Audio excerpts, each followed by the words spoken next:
my channel. ඉතින් ඔන්න ඔයාලා බලන් හිටපු අපේ යාපනයේ ට්‍රිප් එකේ දෙවෙනි දවසේ තමයි මේ. අපි ඉතින් උදේට කෑම එහෙම කාලා දවල්ට කෑම උයාගෙන දැන් මේ යන්නේ නාගදීපේ බලන්න. නාගදීපේ බලන්න යන අතරමඟදී අපිට තල් ගෙඩි හම්බුණා. මම නම් කාලම නැහැ. ඉතින් අපි තල් ගෙඩි අරන් කෑවා. රුපියල් 100ක් වගේ තමයි ගෙඩියක් උනේ. කුරුම්බ රසයි ඒ තල් ගෙඩි.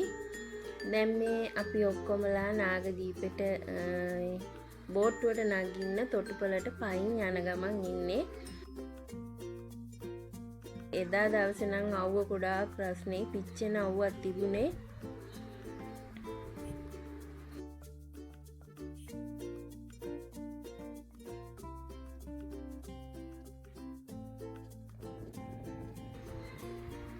අපේ සෙට් එක දැන් ඉන්නේ.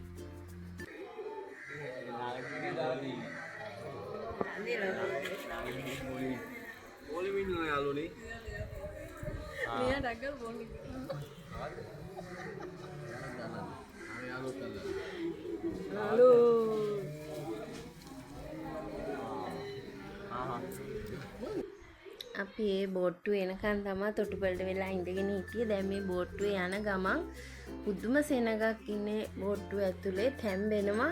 අපිට ඉඳගෙන යන්න හම්බුණත් අපි ඊට පස්සේ හිටගත්තා. ඒ තරම් රස්නේ දාඩියයි හිටගත්තා. මෙන්න මේ කවුළු වලින් හුලම් පාරක් එහෙම එනවා. ඔය බලන්නකො ඉන්න සෙනග.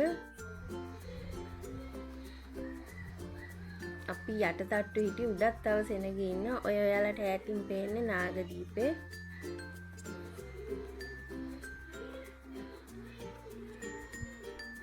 මේ දැන් අපි නාගදීප පන්සලට යන්න ගොඩබිමට ඇවිල්ලා ඉන්නේ. මෙතනින් තමයි බෝට්ටුවෙන් බෑලා යන්න තියෙන්නේ.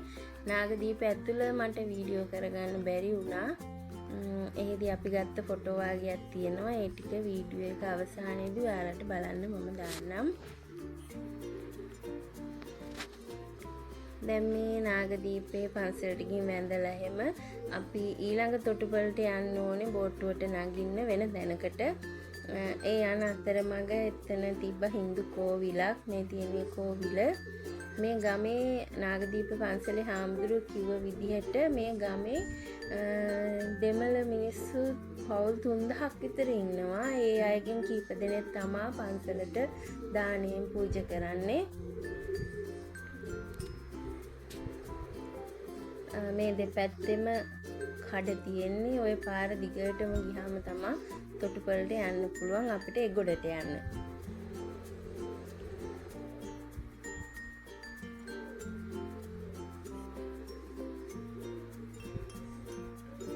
තොටුපළ ගාවදී බෝට්ටුවට නගින ටික වීඩියෝ කරගන්න මට බැරි වුණා.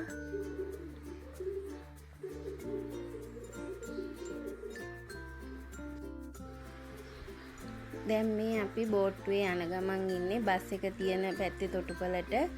මේ තියෙන්නේ ඉස්සකොටු වෙන්න ඕනේ.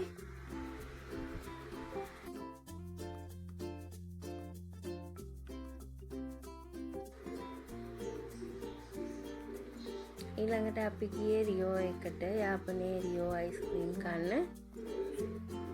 ඒකේ කේක් වර්ගයක් තිබුණා. චීස් කේක් එහෙම. අපි ගත්තේ අයිස්ක්‍රීම්. මේ තියෙන්නේ අපි ගත්ත අයිස්ක්‍රීම් එක. මේ අයිස්ක්‍රීම් එක මට මතක විදියට 450ක් වගේ මුදලක් වුණා. බලන්නකො අපේ අම්මා තාලෙට කන්නේ.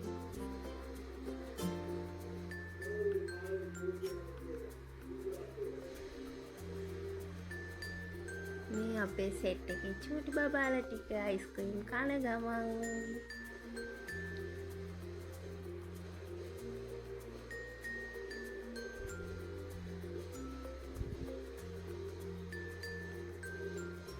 මේ තියෙන්නේ දැන් අපි නැවතත් අපේ නවාතැන්පලට යන ගම. ඒ අතරේ අපි බස් එකේදී ඉතින් හොඳ සින්දුවක් එහෙම කියාගෙන ගියා. මේ අපේ හිච්චි බෑන්ඩ් එක. ඒකේ සින්දුවක් එහෙම අහමුකෝ අපි දැන්.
ඔයාලා බලලා ඇති මොකද මේ එකපාරටම කේක් කපන වීඩියෝ එකක් කියලා.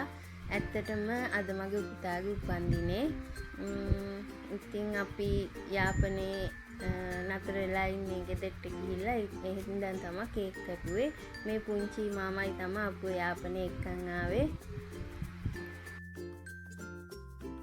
මට අමතක වෙන එකක් නෑ මේ දවස් යාපනයේ උපන්දිනේ සැමරුවා කියලා.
ඒ ඔයාලා ඔබේ අපේ හිච්චි බෑන්ඩ් එකේ තවත් සින්දුවක්. මේ දැන් ඔයාලා දකින්නේ නාගදීපේ ගිහිල්ලා අපි ගත්ත ෆොටෝ. ඉතින් මේ වීඩියෝ එක මෙතනින් ඉවර වෙනවා. යාපනයේ ට්‍රිප් එකේ අපේ තුන්වෙනි වීඩියෝ එක අරන් එන්නම්. අලුතෙන් අපිත් එක්ක එකතු වුණ අය අපව සබ්ස්ක්‍රයිබ් කරන්න, ලයික් කරන්න, කමෙන්ට් එකක් දාන්න. එහෙනම් අදට ගිහින් එන්න.